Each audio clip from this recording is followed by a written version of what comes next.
अर्पण करावा.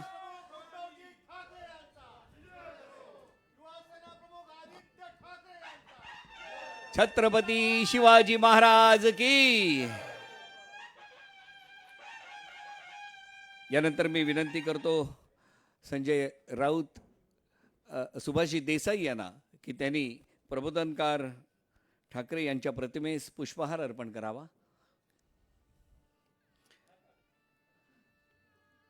संजयजी राऊत यांना विनंती करतो वंदनीय शिवसेना प्रमुख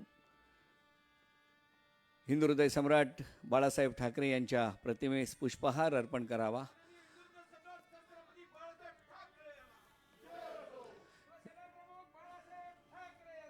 शिवसेना नेते दिवाकर रावते यांना विनंती करतो की त्यांनी स्वर्गीय महासाहेबांच्या प्रतिमेस पुष्पहार अर्पण करावा.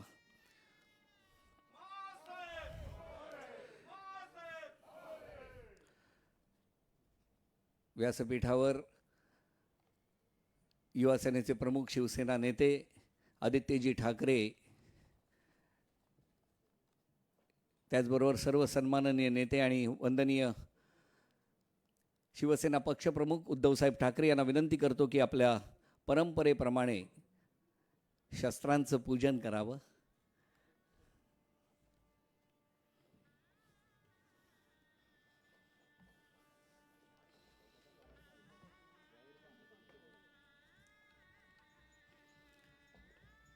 शस्त्रपूजन.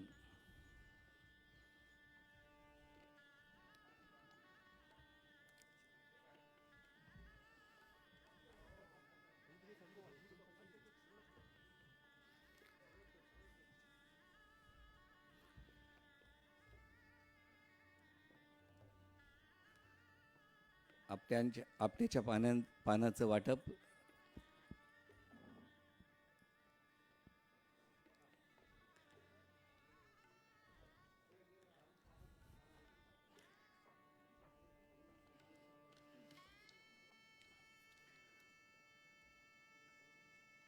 सर्वांना दसऱ्याच्या शुभेच्छा.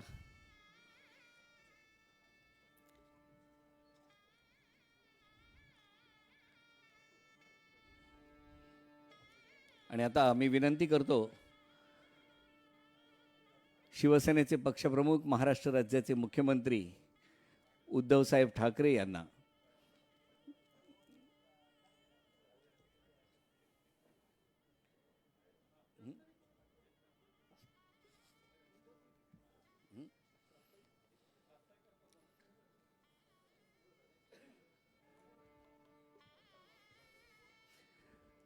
शिवसेना नेते संजयजी राऊत यांना विनंती आहे की आपण प्रास्ताविक करावं.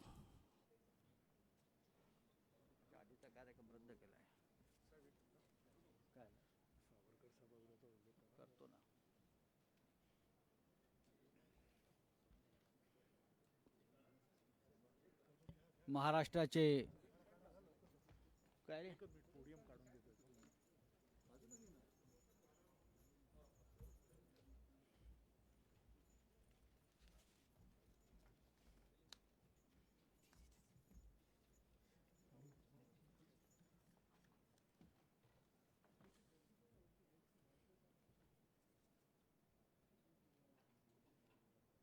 महाराष्ट्राचे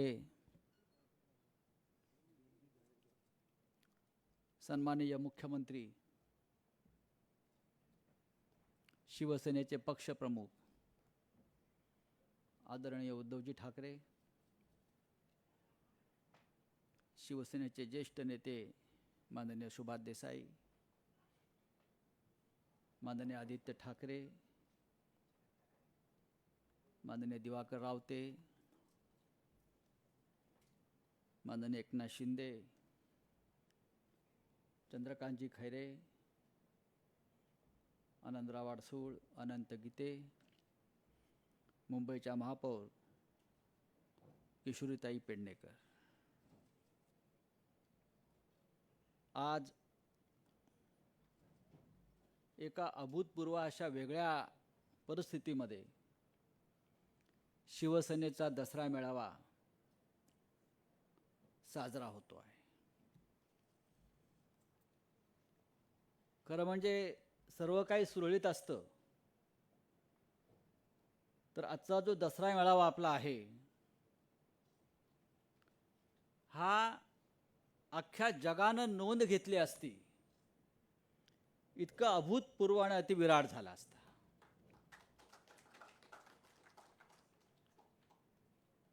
जसं आपण मागे लिहिलं आहे की हा महाविजयी दशमी मेळावा आहे. हा महाविजयी दशमी मेळावा यासाठी आहे की या महाराष्ट्रावर 1 वर्ष झालं दसऱ्याचा विजयोत्सव म्हणजे काय असतो? असत्यावर सत्याचा विजय, वाईटावर चांगल्याचा विजय. मला वाटतं गेल्या वर्षी ह्या दिवसामध्ये त्या विजयाला प्रारंभ झाला, त्या युद्धाला प्रारंभ झाला आणि आपण या महाराष्ट्र राज्यात असत्यावर विजय मिळवून हा आजचा महाविजयादशमी मेळावा आपण साजरा करत आहोत. यापुढे शिवसेनेच्या आयुष्यात, शिवसेनेच्या जीवनात जे जे काही होईल ते महाच होणार आहे. महाविकास आघाडी, महाराष्ट्र आणि हाच महाराष्ट्र हा महा घेऊन भविष्यामध्ये दिल्लीच्या दिशेनं दिल्लीचं तख्त राखायला जरी गेला तरी कोणाला आश्चर्य वाटायची गरज नाही. ही सुरुवात आहे.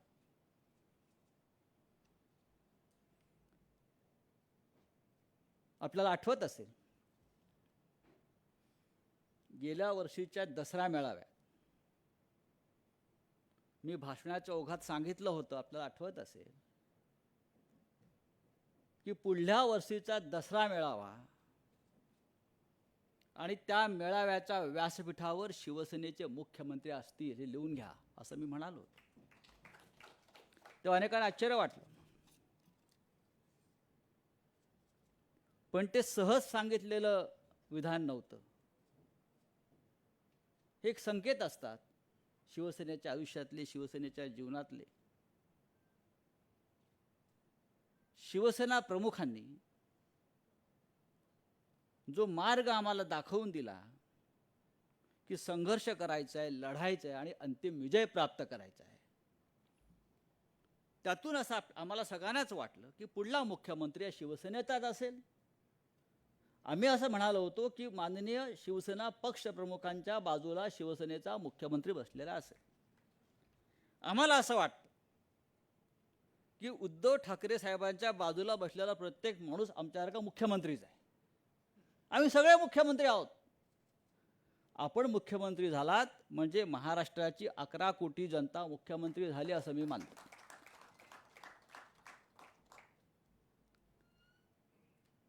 आजचा दिवस यासाठी सुद्धा ऐतिहासिक आहे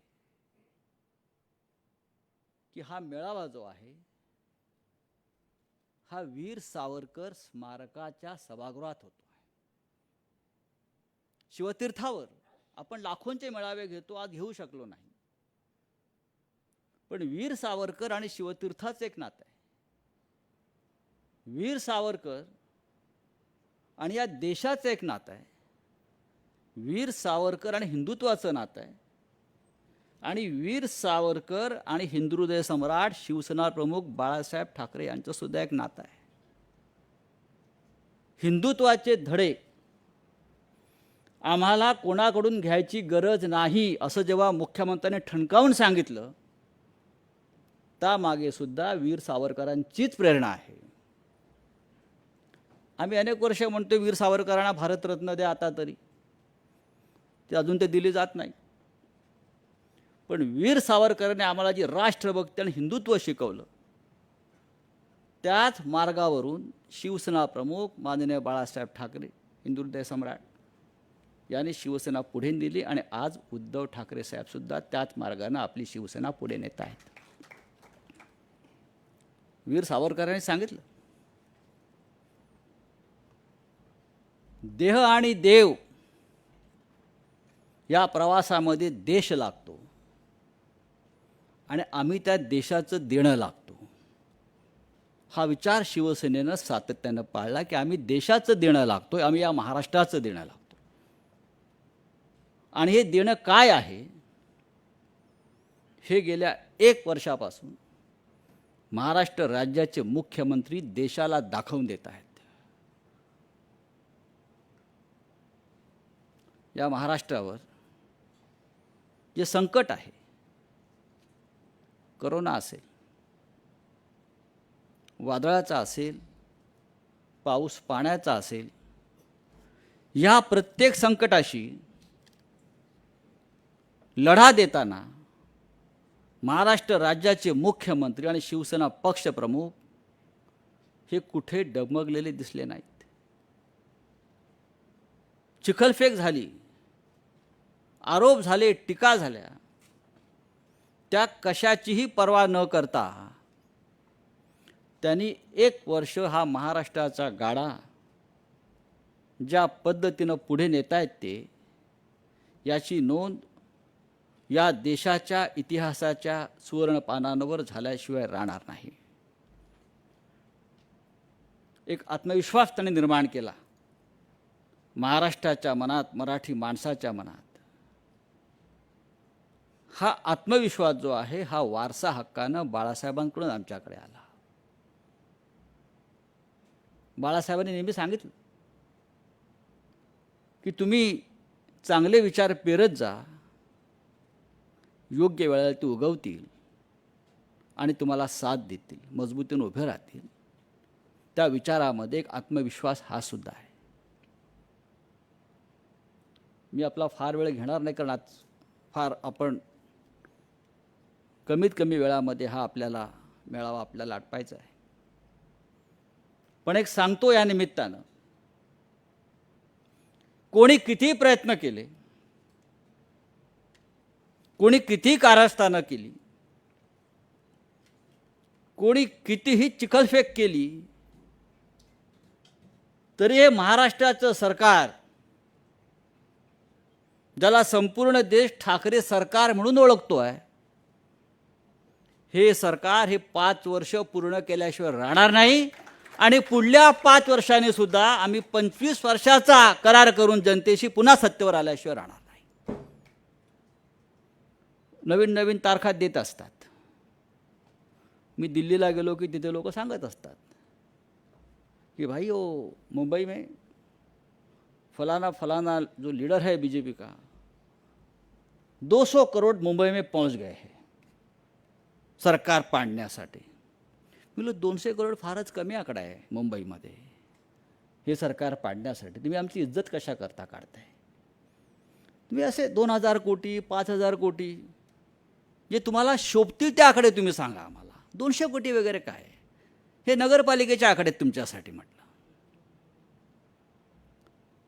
तारखा तुम्ही कितीही द्या, पैशाचा खेळ कितीही करा, पण या सरकारच्या केसालाही धक्का लागणार नाही. कारण 11 कोटी जनतेचे आशीर्वाद, छत्रपती शिवाजी महाराजांचे आशीर्वाद या सरकारच्या पाठीशी आहेत. आणि म्हणून या सरकारच्या वतीनं, माननीय मुख्यमंत्र्यांच्या वतीनं,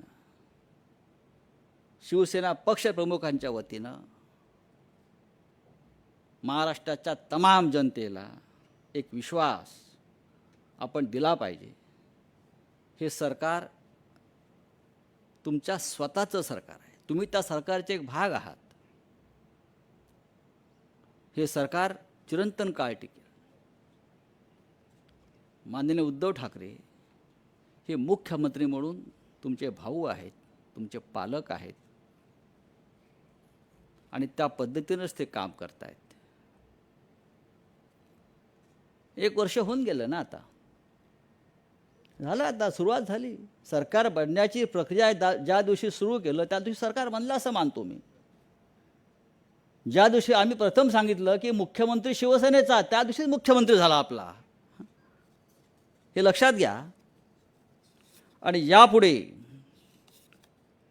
मी जे सांगतो आपल्याला की या जे आपण नेहमी म्हणतो सेनापती बापट यांचं, महाराष्ट्र मेला तरी राष्ट्र मेले, मराठा विना राष्ट्र गाडा न चाले, खरा वीर वैरी पराधीनतेचा, महाराष्ट्र आधार या भारताचा. भविष्यात कळेल या राष्ट्राचं नेतृत्व महाराष्ट्रच करणार आहे.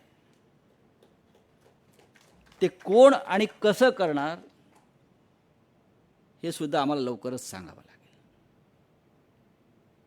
आज या सभागृहामध्ये खुर्च्या रिकाम्या दिसत आहेत, पण खुर्च्या टाळ्या वाजवत आहेत. 50 लोकांनाच आपण बोलवलं आहे, पण संपूर्ण महाराष्ट्रामध्ये 3 कोटी लोक आज हा सोहळा पाहणार आहेत. आणि 50 म्हणजे कमी नाही. एक शिवसैनिक म्हणजे लाख शिवसैनिक.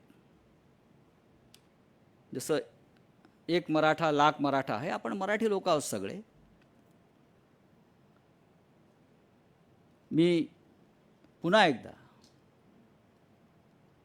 या दसरा मेळाव्यानिमित्त तमाम शिवसैनिकांना, मराठी माणसांना, ज्यांना ज्यांना शिवसेनेविषयी, माननीय उद्धव साहेबांविषयी, ठाकरे कुटुंबाविषयी आस्था, प्रेम, ममत्व आहे, त्या प्रत्येकाला शुभेच्छा देतो. मी या व्यासपीठावरून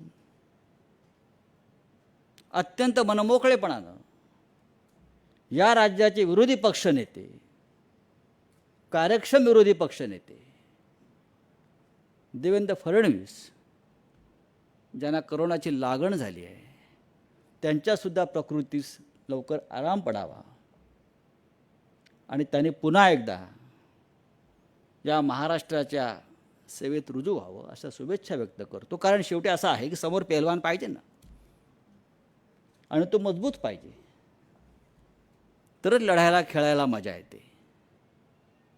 आम्ही कधीही रडीचा डाव खेळत नाही, आम्ही कधीही बॅकस्टॅबिंग करत नाही, आम्ही समोरून वार करतो. हा इतिहास आहे. ही शिकवण छत्रपती शिवाजी महाराज आणि बाळासाहेब ठाकरेंनी आम्हाला दिली आहे. इतकंच मी सांगतो आणि तूर्त आपली रजा घेतो. जय हिंद, जय महाराष्ट्र. धन्यवाद राऊत साहेब. आणि साऱ्या देशाचं लक्ष या दसरा मेळाव्याकडे लागलेलं असतं, कारण शिवसेनेचे पक्षप्रमुख कोणता विचार देणार, आणि त्याचबरोबर घराघरातून आज सर्व शिवसैनिक त्या क्षणाची वाट पाहत आहेत. आज शिवसेनेचे पक्षप्रमुख आणि महाराष्ट्र राज्याचे मुख्यमंत्री उद्धवसाहेब ठाकरे यांना विनंती करतो की त्यांनी आज या दसरा मेळाव्याला आम्हाला सर्वांना मार्गदर्शन करावे.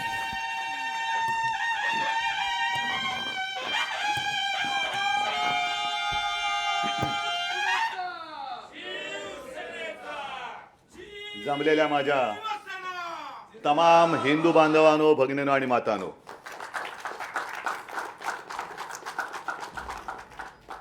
आज महाविजयादशमी आहे. त्यानिमित्ताने दसऱ्याच्या तर शुभेच्छा आहेच, पण मगाशी नंदेशनी एक मराठी मातीत काय तेज असतं आणि शाहिराची काय ताकद असते ती ताकद दाखवली. आज धम्मचक्र परिवर्तन दिन पण आहे, त्याच्याही बद्दल शुभेच्छा देतो. संजय, आत्ता आपण बोलत होतात की जवळपास 1 वर्ष झालंच. पुढच्या वर्षी म्हणजे पुढच्या महिन्यात 1 वर्ष होतच आहे. तारीख पे तारीख देत आहेत, देऊ द्यात. मी ज्या वेळेला सुरुवात केली मुख्यमंत्री पदी बसून कारभाराला, त्या दिवसापासून अनेक जण स्वप्न बघतात की सरकार पडेल, सरकार पडेल, सरकार पाडू. आणि तेव्हा दिलेलं आव्हान मी आज सुद्धा देते, हिम्मत असेल तर सरकार पाडून दाखवा. आम्ही तुमच्यासारखे गुळाच्या ढेपेला चिकटणारे मुंगळे नाहीत, पण जर वाटेला जाल तर मुंगळा कसा डसतो ते सुद्धा तुम्हाला दाखवल्याशिवाय राहणार नाही. एका वेगळ्या परिस्थितीमध्ये हा मेळावा आपण घेतो आहोत. 50च लोक आहेत. सभागृह मुद्दामून भरलेलं नाही ना, तर शिवाजी पार्क जिकडे अपुरं पडतं तिकडे सभागृहाची काय कथा. सभागृह ओसंडून कधीच आणि मेळावा शिवसेनेचा सभागृहात होतच नाही. पण नियम आपणच केलेले आहेत आणि आपण नियम केल्यानंतर आपण कसे तोडायचे. आजचा हा दसरा मेळावा मी मुख्यमंत्री आपल्या सर्वांच्या आशीर्वादाने झाल्यानंतर पहिला दसरा मेळावा आहे. आणि या मेळाव्यामध्ये खरं म्हणजे महाराष्ट्राच्या कानाकोपऱ्यातून जो तुफान महासागर लोटला असता तो तुफान महासागर त्याला भरती येते.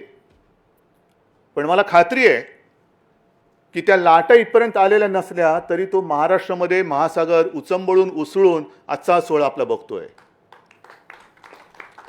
मला पहिला दसरा मेळावा आठवला. माझ्या आजोबांचं भाषण आठवलं, प्रबोधनकारांचं भाषण. आणि त्या भाषणामध्ये ते म्हणाले होते की महाराष्ट्र हा काही लेच्यापेचांचा प्रदेश नाही आहे, लेच्यापेचांचा देश नाही आहे, ही वाघाची अवलाद आहे. आणि त्याला जर का डिवचलं तर काय होतं याचे इतिहासात दाखले आहेत. भविष्यात पाहायचे असतील तर पाहायला मिळतील. तोच हा महाराष्ट्र आहे. आणि त्या महाराष्ट्राचा मी आपल्या सगळ्यांच्या आशीर्वादाने मुख्यमंत्री आहे. आज देखील छत्रपतींचा हा महाराष्ट्र जो महाराष्ट्राच्या हिताच्या आड येईल त्याला आडवा करून त्याच्या छाताडावरती गुढी पाडवा करण्याची ताकद आणि हिंमत घेऊन पुढे जाणारा महाराष्ट्र. येऊनच बघा तुम्ही. नेहमीप्रमाणे त्यावेळेला शिवसेना प्रमुखांचं भाषण हे असायचंच. तेच घेत घेत ते विचारांचं सोनं अजूनही आपल्या हृदयामध्ये आहे आणि तेच विचारांचं सोनं घेऊन आपण पुढे चाललेलो. पण प्रत्येक दसऱ्या मेळाव्याला नेहमी बातम्या यायच्या की आज शिवसेना प्रमुख काय म्हणणार. तसंच आज पण आलंय. उद्धव ठाकरे काय बोलणार, कोणाला टार्गेट करणार. हा दसरा मेळावा म्हणजे काही टार्गेटपणा नाही आहे कोणालाही टार्गेट करायला. पण काही जणांना काय होतं की सध्या करोना जोरात आहे, बिहारमध्ये मोफत लस देणार आहेत. पण आपल्याकडे काही जणांना दरवर्षी लस इंजेक्शन देण्याची गरज असते. काही जणांना इंजेक्शनही माणसाची चालत नाहीत, त्यांना गुराढोरांची इंजेक्शने द्यावी लागतात. आणि काही जण तर अशी बेडकं असतात, म्हणजे तुम्हाला माहिती आहे सध्या एक बेडूक आणि त्याची 2 पोरं, या पक्षातून त्या पक्षात, त्या पक्षातून त्या पक्षात. आणि मी लहान असताना एक गोष्ट किंवा कविता किंवा गाणं काहीतरी होतं, बेडकीच्या पिल्लाने बैल पाहिला. तसं या बेडकाच्या पिल्लाने वाघ पाहिला आणि वाघाची डरकाळी ऐकली. मग जाऊन बाबाला सांगितलं आणि बाप आवाज काढतोय पण असा चिरका आणि किरका आवाज येतोय, तो बेडूक कसा काय वाघ होऊ शकेल. होऊच शकत नाही. तर ही अशी काही सगळी जी काय लोक आहेत त्यांचं नाही म्हटलं तरी थोडाफार एक समाचार घेणं गरजेचं आहे. मी गेले वर्ष मुख्यमंत्रीपदाला होत आलं पण 6 महिने फेसबुक लाईव्हच्या माध्यमातून आपल्या सर्वांशी संवाद साधतोय. आणि त्याही वेळेला मी म्हटलं होतं की शक्यतोवर मी फेसबुक लाईव्ह करत असताना मी माझ्या महाराष्ट्राच्या कुटुंबियांशी बोलत असतो. आज माझं शिवसेनेचं कुटुंब आणि महाराष्ट्राचं कुटुंब एकत्र होऊन माझे शब्द ऐकतायत. पण तेव्हा एकदा मी असं बोललो होतो की मुख्यमंत्रीपदाचा मास्क बाजूला ठेवून जसा आज तो ठेवलेला आहे, मी एक ना एक दिवस आपल्याशी बोलेन. आणि म्हणून कदाचित जर इकडचा शब्द तिकडे गेला तर मुख्यमंत्री असं म्हणतात, मुख्यमंत्र्यांना शोभतं का, तर मुख्यमंत्री आणि शिवसेना पक्षप्रमुख असं थोडंसं एक संमिश्र भाषण मी करण्याचा प्रयत्न करतोय. संयम, मला संयमाचं महत्त्व माहिती आहे, कारण संयमातला स गेला तर यम राहतो. तो कोणाच्या नशिबी जाईल तो जाऊ देत. पण माझा प्रयत्न असा राहणार आहे की शक्यतोवर संयमाने बोलायचं. मगाशी हे सगळे मुद्दे आपल्या लोकांच्या डोक्यामध्ये घोळतातच आहेत. हे यांना बोलायचं करी. एवढं सगळं होतंय, टीका होते, टिप्पणी होते, चारित्र्यहनन, खोटे नाटे आरोप, आळ घेतले जात आहेत. पण शिवसेना गप्प कशी. मी त्या सर्वांना सांगतो की हे सगळे जे मर्द शिवसैनिक आहेत, शिवसेना प्रमुखांचे मर्द, त्यांच्या विचाराने टक्कर देणारे शिवसैनिक हे केवळ आणि केवळ मी शिवसेना प्रमुखांचा सुपुत्र म्हणून माझं ऐकतायत. हे माझं नाही, तुमचं नशीब समजा. कारण जर का त्याने ऐकलं नसतं आणि ते शांत राहिले नसते तर काय झालं असतं कल्पना करून बघा. मी येण्यापूर्वी स्मृतिस्थळावरती गेलो, तिकडे वंदन करून, शिवसेना प्रमुखांना वंदन करून इथे आलो. नाही म्हटलं तर एक शिवसैनिक तिकडे होतेच, आणि ती एक घोषणा ऐकायला आली, हमसे जो टकराएगा मिट्टी में मिल जाएगा. ज्याला कोणाला टक्कर देण्याची खुमखुमी असेल त्यांनी टक्कर देण्याचा प्रयत्न करून बघावा.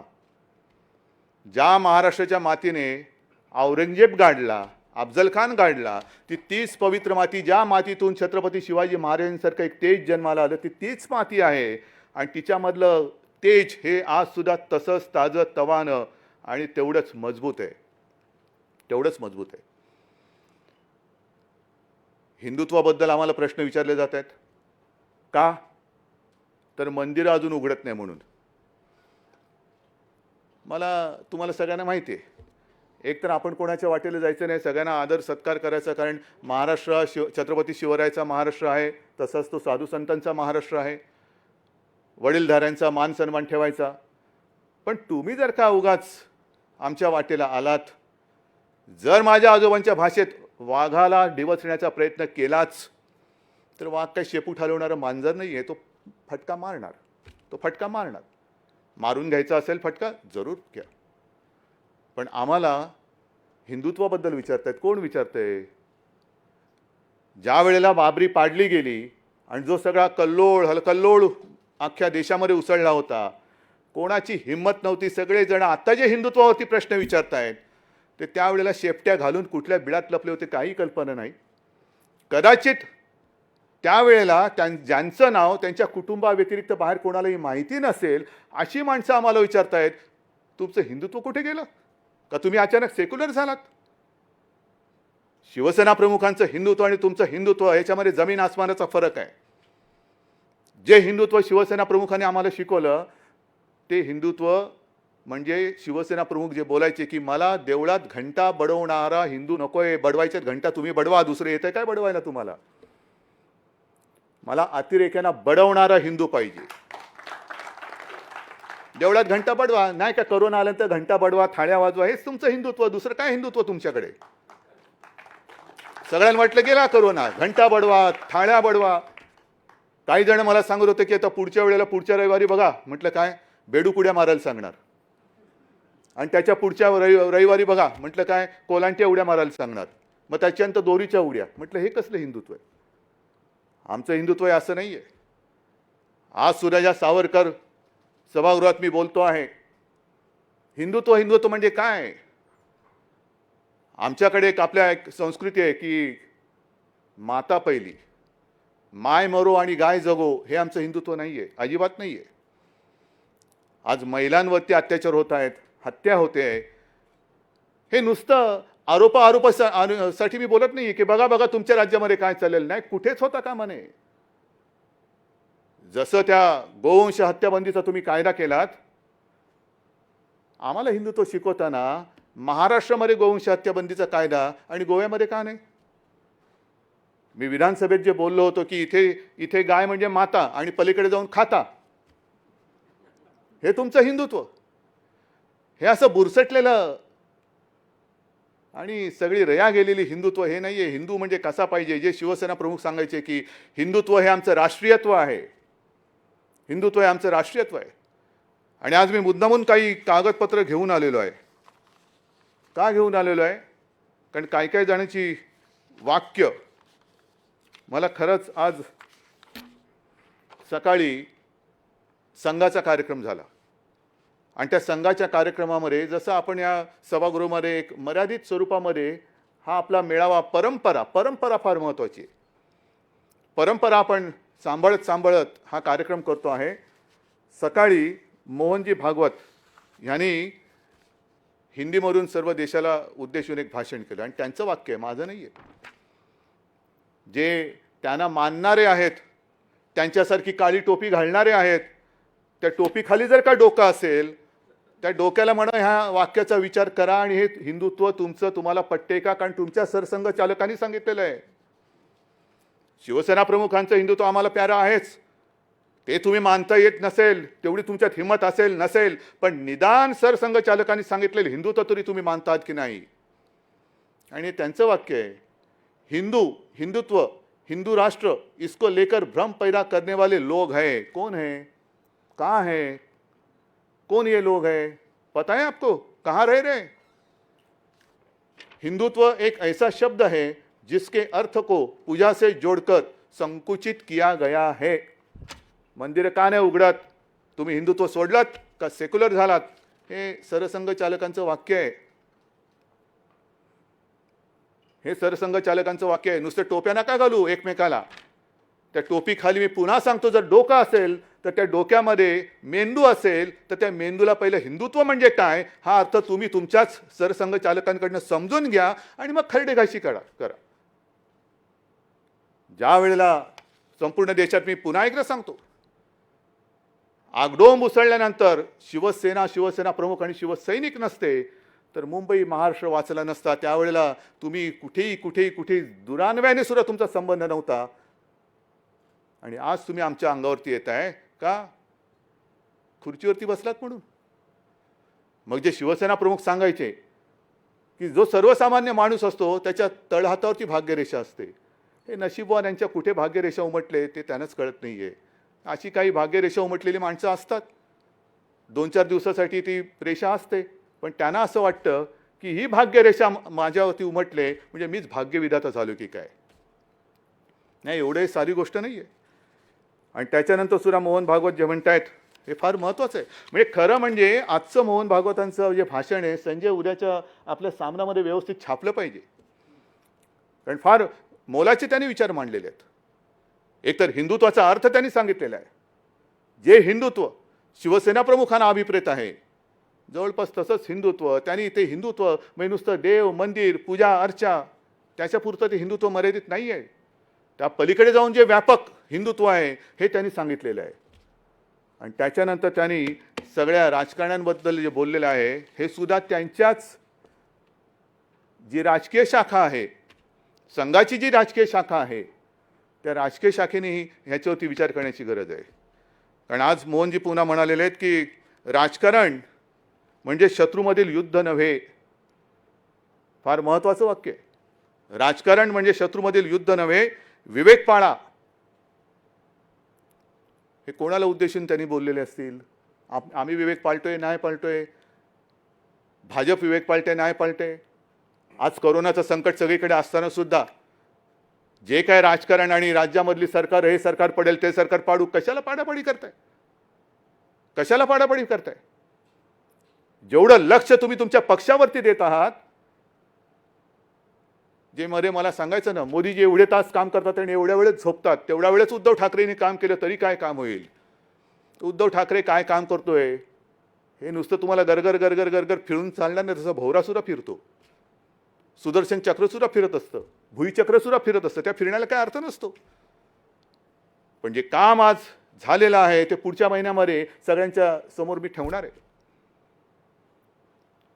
पण राजकारणामध्ये म्हणजे हे कोरोनामध्ये सुद्धा पाडापाडीचं करतात. मध्य प्रदेशचं सरकार पाडलं, आणखीन कुठलं सरकार पाडलं, बिहारमध्ये आता प्रचाराला लागले सोशल डिस्टन्सिंगचं. आज सुद्धा आम्हाला सुद्धा हा तोबा गर्दीचा मेळावा करता आलाच काही नाही.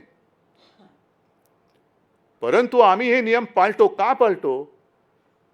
की मी मुख्यमंत्री म्हटल्यानंतर मी महाराष्ट्र राज्याचा कुटुंब प्रमुख आहे. मला माझ्या जनतेची, तुम्हाला नसेल, तुमच्यासाठी महाराष्ट्रातली जनता, देशातली जनता म्हणजे मतं असतील, पण माझ्यासाठी ती माझ्यासारखी हाडामासाची रक्ताची माणसं आहेत. माझी ती माणसं आहेत, माझी ती कुटुंबीय आहेत. म्हणून मी हे उगाच नाही लावून फिरत माझी कुटुंब माझी जबाबदारी.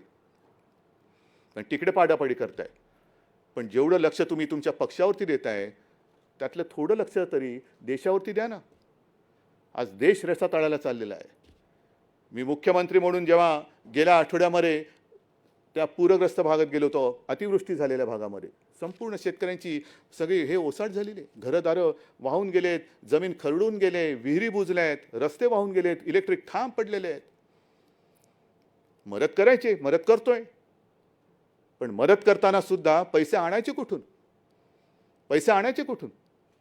कारण आपल्या हक्काचे, मी मुद्दामून हे सांगतोय, आपल्या हक्काचे जो GSTचा टॅक्स आहे त्याचे जवळपास 28,000 कोटी आणि वरचे आपल्या हक्काचे जवळपास ते 10,000 म्हणजे 38,000 कोटी हे येणं आपल्या हक्काचं आजसुद्धा केंद्राकडे बाकी आहे. आजसुद्धा 38,000 कोटी आपल्या महाराष्ट्राच्या हक्काचं आहे हे केंद्राकडे बाकी आहेत. ते देत नाही आहेत. आणि बिहारला फुकट लस देत आहेत. कोणाच्या पैशाने देत आहेत? पण 38,000 कोटी म्हणजे GST देतच नाही आहे. मग मध्ये एक प्रस्ताव असा आला की राज्याने कर्ज उभारावं. काय म्हणून उभारायचं? मग आता म्हणतात केंद्र कर्ज उभारेल. फेडायचं कोणी? का म्हणून तुम्ही कर्ज उचलताय आणि आम्हाला उचलायला लावताय? GST जो आमच्याकडे जो टॅक्स कर गोळा करण्याचा जो एक अधिकार होता, त्याही वेळेला आपल्याला सर्वांना कल्पना असेल की शिवसेना एकटी होती महाराष्ट्रात तरी की त्याला विरोध करत होती की असं जे व्हायचं तर असं कसं देणार तुम्ही? म्हणजे इथला पैसा दिल्लीत जाणार आणि दिल्ली मग सगळीकडे वाटणार. येत नाही आहे पैसा. मग GST जर का तुम्ही आम्हाला देऊ शकत नसाल तर मला असं वाटतं मी आज ह्या दसरा मेळाव्याच्या निमित्ताने संपूर्ण देशातील सर्व राज्याच्या मुख्यमंत्र्यांना एक विनंती करतोय, आवाहन करतोय की चला पुढे या, चर्चा करूया आपण त्याच्यावरती. GSTची जी काय कर पद्धत आहे ही जर का फसली असेल, आणि मला वाटतं फसली आहे ती, आमच्या हक्काचा पैसा जो आम्हाला मिळाला पाहिजे तो मिळत नाही. प्रत्येक जण ठो ठो ठो ठो बॉम्ब मारतोय. पत्रावरती पत्र लिहिले जात आहेत. त्या पत्राला केराची टोपली दाखवली जाते.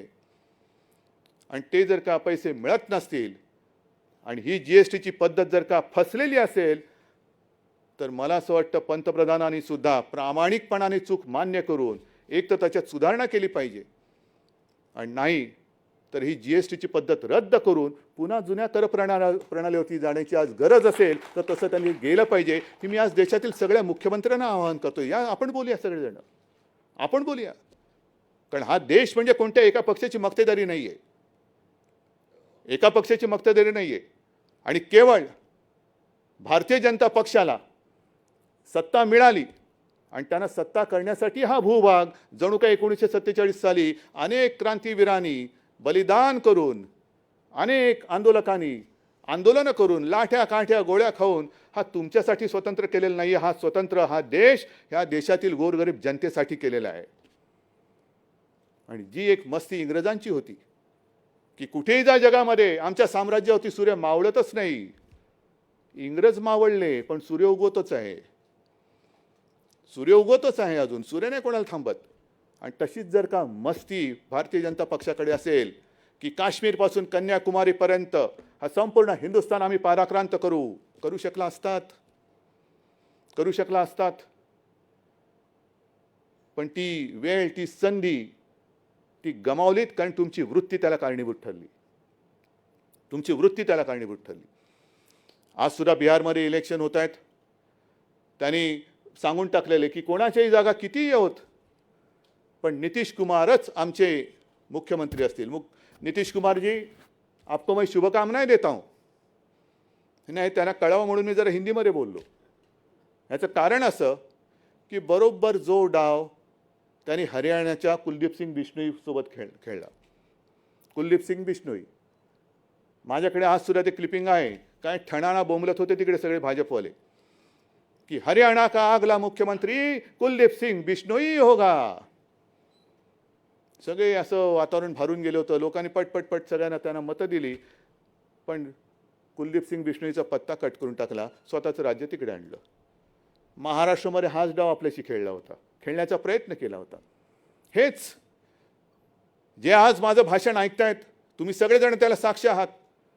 2014 साली सुद्धा हाच डाव खेळला होता. 2019 सुद्धा हाच केला की बरोबर शिवसेनेच्या उमेदवारांच्या विरुद्ध एक कुठून तरी असाच पक्ष पकडून आणला, त्याला उभं करून टाकलं.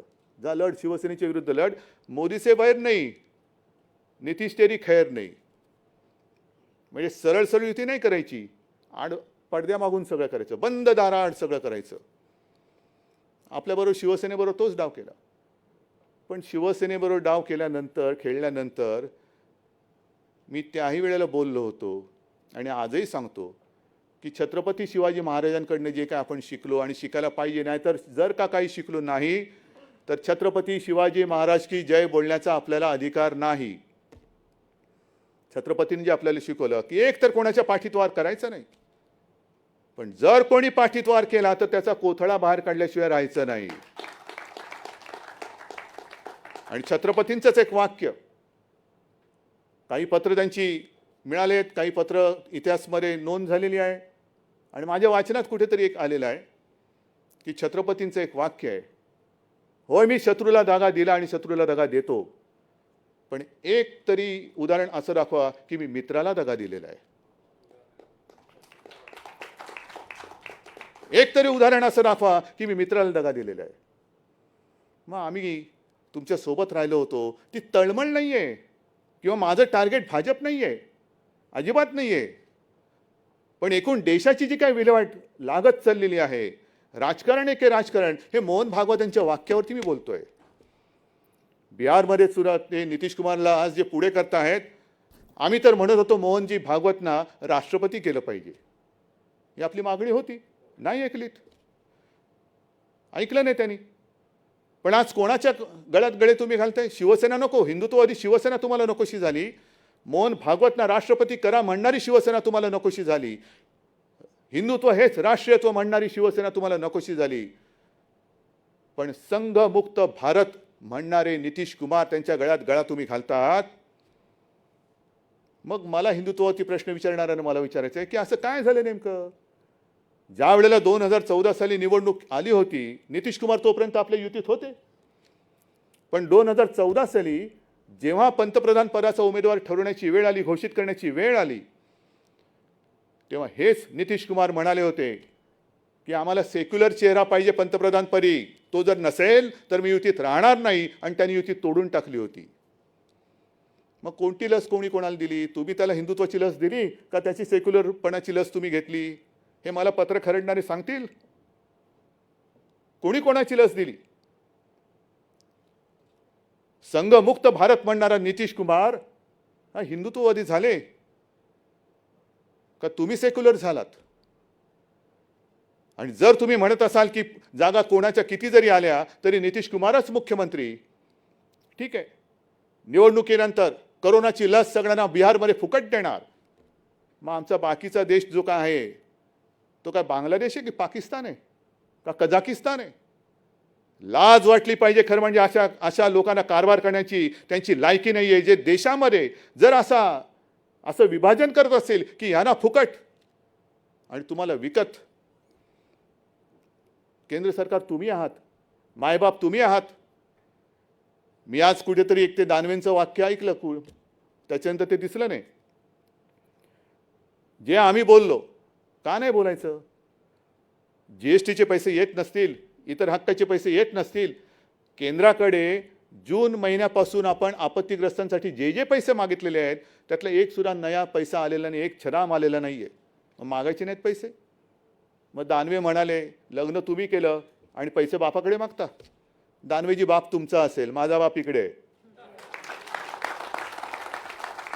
माझा बाप इकडे आहे आणि तो माझ्या सोबत आहे, कधी कधी माझ्या शरीरात असेल, कधी माझ्या विचारात असेल, पण मला भाडोत्री बाप कोणाला स्वीकारण्याची माझी तयारी नाही. ते भाडोत्री बाप तुमचे तुम्हाला लख लाभो, पण माझे आई बाप सगळे माझ्या या मातीमध्ये आणि माझ्या सोबत आहेत. पण का पैसे मागायचे नाहीत? लग्न आम्ही केलं, जरूर केलं, पण लग्न करताना बाप तर सोडा हो, आहेराची पाकिट ज्याला देत होतो ना, तो आहेर घेऊन पळालेला आहे. मोजतो म्हणाले, मोजतो आणि मोजून देतो, मोजतच बसलाय. खाल्ले की काय खाल्ले देव जाणे. पण आहेराची पाकिटं पळवणारे तुमचे जर का बाप असतील तर ते तुम्हाला लख लाभो. माझे आईबाप हे इकडेच आहेत. हे सगळं मी तुम्हाला बोलतोय कारण हे गेल्या काही महिन्यातलं दाटून साठून सगळं आलेलं आहे. आज आपण विजयादशमी करतो, रामाने रावणाचा वध केला, आपण एक सिंबॉलिक रावणाचा वध करतो. 10 तोंडाचा रावण, अनेक तोंड आहेत. हे 10 तोंडाचा रावण 10 तोंडांनी महाराष्ट्रावरती आलेला आहे. एक तोंड म्हणते रावणाचं, रावण की मुंबई हा पाकव्याप्त काश्मीर झालेला आहे. मुंबई पाकव्याप्त काश्मीर, पाकव्याप्त काश्मीर सोडून द्या. कारण मला वाटतं जर मी विसरलो नसेन तर मोदींनी आपल्याला सांगितलं होतं 2014 साली की पाकव्याप्त काश्मीर मी भारतात आणल्याशिवाय राहणार नाही. बोलले होते ना. पाकव्याप्त काश्मीर लांब राहिलं. आपल्या भारताचा जो काश्मीर आहे तिकडे ज्यांना मुंबई हे पाकव्याप्त काश्मीर वाटते त्यांना म्हणा अनधिकृत सोडून द्या. 370 कलम काढलेला आहे.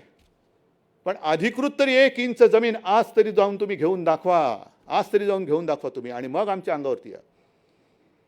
घरी खायला मिळत नाही म्हणून मुंबईमध्ये यायचं आणि वरती दाखवायचं की आम्ही कष्ट केलेले आहेत. मुंबई महाराष्ट्राचं मीठ खायचं आणि नमक हरामी करायची, ही असली सगळी रावणी अवलाद. महाराष्ट्राची बदनामी कशासाठी करायची? ह्याचं कारण करोनाचं संकट असताना सुद्धा जवळपास 16,000 कोटी, त्यातले 2 चिनी कंपन्या बाहेर काढा. येत्या 8-15 दिवसामध्ये आणखीन काही हजार कोटीचे सामंजस्य करार आपण करतो आहोत. महाराष्ट्रामध्ये चहूबाजूने उद्योजक येऊ इच्छित आहेत, त्यांना आपण आमंत्रण देतोय.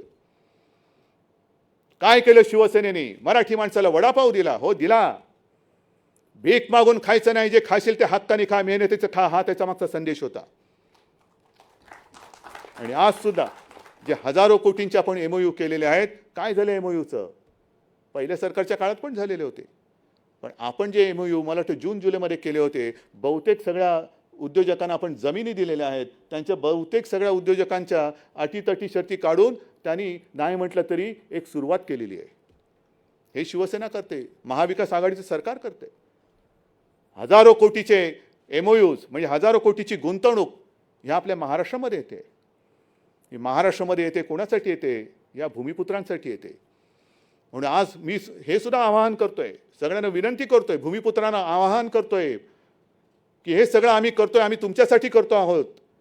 जे जे उद्योग येतील ते जाहीर केले जात आहेत, जाहीर केले जातील, पण तिथे ज्या ज्या पद्धतीचे कुशल अकुशल जी काही काम करणारी माणसं लागतील, ती मला या अस्सल मराठी मातीतलीच पाहिजे आहेत. तुमच्यासाठी आम्ही हे करतो आहोत. नुसतं बोलून थांबत नाही आहोत, तर हे करतो आहोत. पण मग इतरांची पोटदुखी सुरू झाली की महाराष्ट्र हे करतोय, आम्ही का नाही करू शकत? ते तुमचं नशीब आहे, आम्ही काय करू त्याला? पण महाराष्ट्रामध्ये या संकटाच्या काळात सुद्धा उद्योगधंदे येत असताना महाराष्ट्र पुढे जातो आहे, म्हणून महाराष्ट्राची बदनामी केली जाते. महाराष्ट्रामध्ये जणू काही कायदा सुव्यवस्था अस्तित्वात नाहीच आहे. मुंबई पोलीस हे निकम्मे आहेत. आणि त्याहीपेक्षा भयंकर म्हणजे जे काय मध्ये सगळं झालं की जणू काही महाराष्ट्रामध्ये शिवाजी पार्क असेल, इकडे असेल, तिकडे असेल, गांजा आणि चरसची शेतीच फुललेली आहे.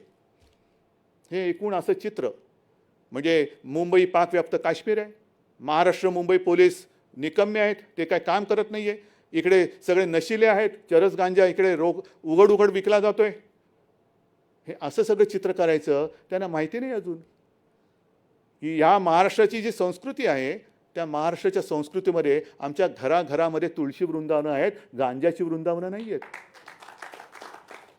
असं कोणतं पिक्चर आलं नाही की मै गांजा तेरे घर का. हे तुमच्या घरात असेल, गांजाची शेती जिकडे असेल, कुठे आहे ते तुम्हाला माहिती आहे. पण एकूण महाराष्ट्राची वाट लागलेली आहे. कायदा सुव्यवस्था नाही, सगळे नशिली लोक आहेत, पोलीस नाहीत, हे नाही, पाकव्याप्त काश्मीर झाले. एवढी बरबादी करून टाकायची आणि ती सुद्धा पोलिसांची मानहानी मी का सहन करू? जसा मी तुमचा कुटुंब प्रमुख आहे तसा होय मी माझ्या मुंबई आणि महाराष्ट्र पोलिसांचा सुद्धा कुटुंब प्रमुख आहे. आणि मला त्या पोलिसांबद्दल, पोलीस दलाबद्दल अभिमान आहे. जगामध्ये असं कोणतंही पोलीस दल नाही की ज्यांनी स्वतःच्या छातीवरती गोळ्या झेलून जिवंत अतिरेक्याला पकडून देणारं एकमेव पोलीस दल आहे. त्याचा मला अभिमान आहे. तुकाराम ओंबळे त्यांनी कसाबला पकडलं, कोणीच नाही असं आहे. आणि असे पोलीस केवळ महाराष्ट्र पुढे जातोय म्हणून त्यांना तुम्ही बदनाम करून टाकायचं. ह्या सगळ्या गोष्टी बघितल्यानंतर आणि पुन्हा तेच खरं म्हणजे पाकव्याप्त काश्मीर, मुंबई का पाकव्याप्त काश्मीर झालंय, हां हे आमचं होऊच शकत नाही ते. पण असं बोलणं म्हणजे मोदींचा अपमान आहे. कारण मोदी पंतप्रधान गेले 6 वर्ष आहेत. त्यांनी सांगितलं होतं की मी पाकव्याप्त काश्मीर आपल्या देशामध्ये आणेन. पाकव्याप्त काश्मीरमध्ये ते पाऊलच ठेवू शकत नाही. पण ते राज्य करत असलेल्या देशामध्ये जर पाकव्याप्त काश्मीर तयार होत असतील तर ते अपयश हे पंतप्रधानांचं आहे, राज्याचं असू शकत नाही. आमच्या राज्यात ते नाहीच आहे. देशात इतरत्र कुठे असेल तर ते त्यांनी जाऊन शोधावं. हे पंतप्रधानांचं अपयश आहे. आणि मग हे सगळं झाल्यानंतर एक कोणतरी त्याने आत्महत्या केली, लगेच तो बिहारचा पुत्र असेल ना. पण बिहारचा पुत्र जर त्याने आत्महत्या केली त्याच्यात काही काळबेरं असेल, माझ्या मुंबईच्या महाराष्ट्राच्या पोलिसांनी तेही शोधून काढलं असतं असेल तर. पण लगेच तो बिहारचा पुत्र झाला.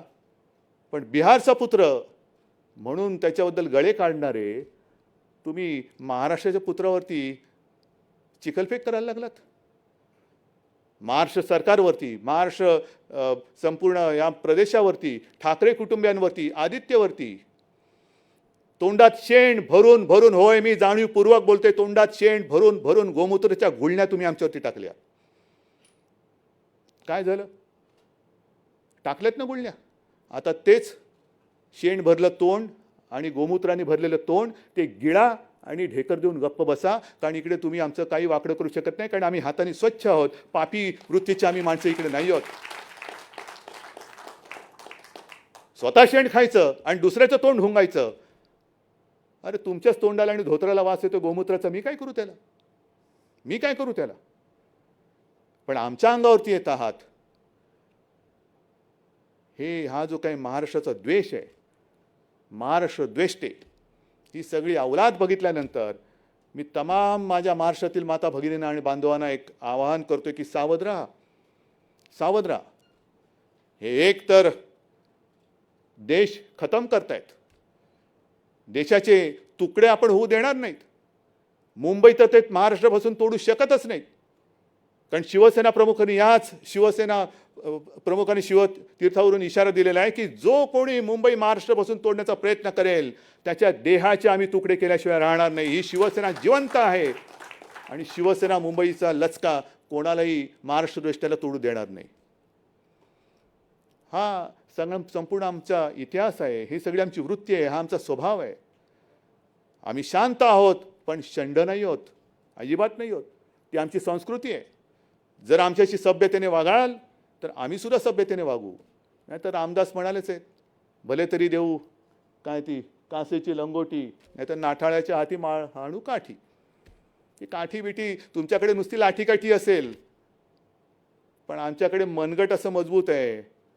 तलवारीने युद्ध जिंकलं जातं, पण तलवार पकडायला मनगट मजबूत असतं. ते मनगट आमच्या शिवसैनिकांमध्ये आहे आणि या महाराष्ट्रातल्या छत्रपतींच्या मर्द मराठी माणसामध्ये.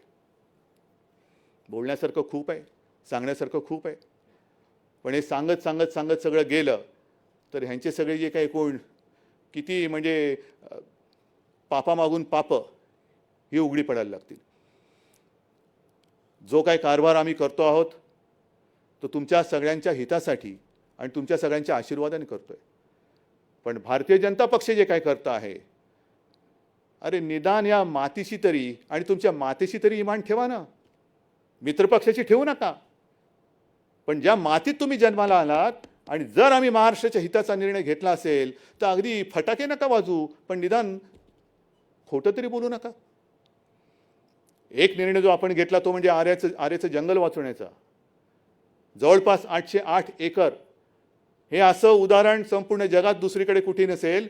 जंगल उजाड करून शहरं वसली गेलेली आहेत, पण शहरामध्ये जंगल राखणं, रक्षण करणं हे तुमच्या महाविकास आघाडीच्या सरकारने केलेलं आहे. ह्याचा मला अभिमान आहे, नक्कीच अभिमान आहे. मेट्रोची कार शेड जे रातोरात झाडांची कत्तल करून तिकडे करण्याचं घाटत होतं, ती कार शेड मी आल्या पहिले त्याला स्थगिती दिली. स्थगिती दिल्यानंतर अभ्यास झाला. आता अभ्यास किती काळ करायचा? तुमचं सरकार गेला तरी तुमचा अभ्यास होत नाही, त्याला मी काय करू? तुमची शिकवणी नीट लावा. मी कशाला सांगू तुम्हाला कोण टीचर पाहिजे? पण आपण ती जी कार शेड आहे ती आता कांजूर मार्गला नेतोय. नगरविकास मंत्री इकडे बसलेले आहेत. एक नया रुपया खर्च न करता सरकारची जमीन, त्याच्यावरती कोणतेही लिटिगेशन नाही, काही नाही. ती जमीन आपण मेट्रोसाठी घेतलेली आहे. आणि ही मेट्रो मग किती पैसा वाया गेला हा कोण देणार? कोणताही पैसा वाया गेलेला नाही, अजिबात नाही. त्या बरोबर लाईन ज्या आहेत, मेट्रो 3 असेल, 6 असेल, आणखीन काय असेल, ह्याच्या पुढे जाऊन सांगतो की तिकडे जो काय जी कार शेड होणार आहे, ती कार शेड तिकडे झाल्यानंतर केवळ कांजूर मार्गपुरती नाही, आरेपुरती नाही, तर पुढे कल्याण डोंबिवलीपर्यंत तो जो मार्ग जाणार आहे त्याच्यासाठी ती कार शेड तिकडे होणार आहे. हे करायचं नाही. पण केल्यानंतर सुद्धा असं काही ठो बोंबलायचं की जणू काही आम्ही मोठंच काहीतरी घोडं मारलंय आणि काय सांगलं म्हणाले, विलासी राजा आणि त्याची अहंकारी मुलं. ठीक आहे ना, मग मी असं म्हटलं तर अहंकारी राजा आणि कळसूत्री बाहुल्या, हे नुसतं असं फिरवत बसायचं. बोट वर केलं की यांची टांगवर होते, हे बोट वर केलं की हात वर होतो, हे दुसरं बोट केलं की दोन्ही टांगावरती होतात. आता काय काय वर तुमचं काय वरनं काय करतील दोरीवरनं मला काय माहिती तुमच्या वरच्या जोडीला तुमचं कोणते कोणते अवयव जोडले गेले. पण ही कळसूत्री बाहुल्यांचा खेळ आता महाराष्ट्राने संपवलेला आहे आणि यापुढे महाराष्ट्रामध्ये कळसूत्री बाहुल्यांचा खेळ होणार नाही. इकडे मर्द मावळ्यांचंच सरकार येणार आहे, मर्द मावळ्यांचं सरकार येणार. आणि म्हणून बांधवांनो आणि भगिनीनो, मी मगाशी म्हटलं की बऱ्याच काही गोष्टी घेऊन आलेलो आहे, पण सगळ्या गोष्टी सांगत बसण्यात तसं काय मला वाटतं उगाचच वेळ काढण्यात काय अर्थ नाही आहे. पण एकूण एकच गोष्ट महत्त्वाची जी सांगतो की जे काही चाललेलं आहे संपूर्ण देशात हे फार विचित्र चाललेलं आहे. करोनाचं संकट आहेच, जगभरामध्ये संपूर्ण अर्थव्यवस्था ही खिळखिळी झालेली आहे आणि अशा या परिस्थितीमध्ये देशाच्या अर्थव्यवस्थेकडे लक्ष न देता केवळ सरकार पाडापाडी करण्यामध्ये जर भारतीय जनता पक्षाला रस असेल तर मला असं वाटतं अराजकाला आपण आमंत्रण देतो आहोत, अराजकाला आमंत्रण देतो आहोत. जे मी येताना बघत होतो कुठल्या तरी एका देशामध्ये धान्याची कोठारं फोडली जात आहेत. कारभार कसा करावा? आपण नेते आहोत, तुम्ही नेते आहात. ज्या वेळेला मला आठवतंय जून जुलैच्या सुमारास माननीय पंतप्रधानांनी एक व्हिडिओ कॉन्फरन्स घेतली आणि देशातील सर्व प्रमुख राजकीय पक्षांच्या नेत्यांना प्रमुखांना त्यांनी व्हिडिओ कॉन्फरन्सच्या माध्यमातून विचारलं होतं की चीन हा पुढे सरकतोय, काय करायचं? आम्ही त्यांना सांगितलं होतं की आम्ही प्रधानमंत्रीजी तुम्ही नेते आहात, आमचा तुमच्यावरती विश्वास आहे. युद्धाच्या काळात आम्ही राजकारण करणार नाही, अजिबात करणार नाही. जे तुम्ही ठरवाल आमचा तुम्हाला पाठिंबा आहे, आमचा तुमच्यावरती विश्वास आहे, कारण आम्हाला माहिती आहे की तुम्ही लेचेपेचे नाही आहात. मग जर हे आम्ही करू शकतो तर करोनाचं संकट ह्याच्यामध्ये तुम्ही राजकारण करता? मंदिरं उघडा, मंदिरं उघडणार आहे. मला काही हौस नाही आहे की सगळं काही लॉकडाऊन करून दाखवले. काय दाखवलं? टाळेबंदी. अजिबात नाही. लॉकडाऊन करण्याची काही मला हौस नाही आहे. सगळ्या गोष्टी हळूहळू करत उघडत जातो आहोत. पण आज जे तुमच्या सरसंघचालकांनी सांगितलेलं आहे की हिंदुत्व म्हणजे नुसतं पूजा अर्चा यांच्याशी जोडला गेलेला तो एक संकुचित शब्द नाही आहे. बरंच काय ते बोललेत, मुस्लिम बांधवांबद्दल सुद्धा ते बोललेत. ऐका जरा त्यांचं ऐका. जी शिकवण त्यांच्याकडनं तुम्ही घ्यायला पाहिजे ती न करता त्यांच्या शिकवण्याकडे लक्ष न देता जर तुमचं लक्ष खुर्चीवरती असेल तर तुमच्या खुर्चीचे पाय विचार नसल्यामुळे कधी कापले जातील हे सांगता येत नाही. पाया मजबूत पाहिजे. आज सगळी एनडीए म्हणून जी काही आघाडी केली होती ती आघाडी तुटून गेलेली, काय एनडीए शिल्लक नाही राहिलेली. पहिला आपल्याशी खेळ करायला गेलेले, आपण तडाखा दिला. अकाली दल गेली, मग मला वाटतं ते गोरखा काय त्यांचं ते गेले, खडसे गेले, आणखीन कोणतरी ते जात आहेत.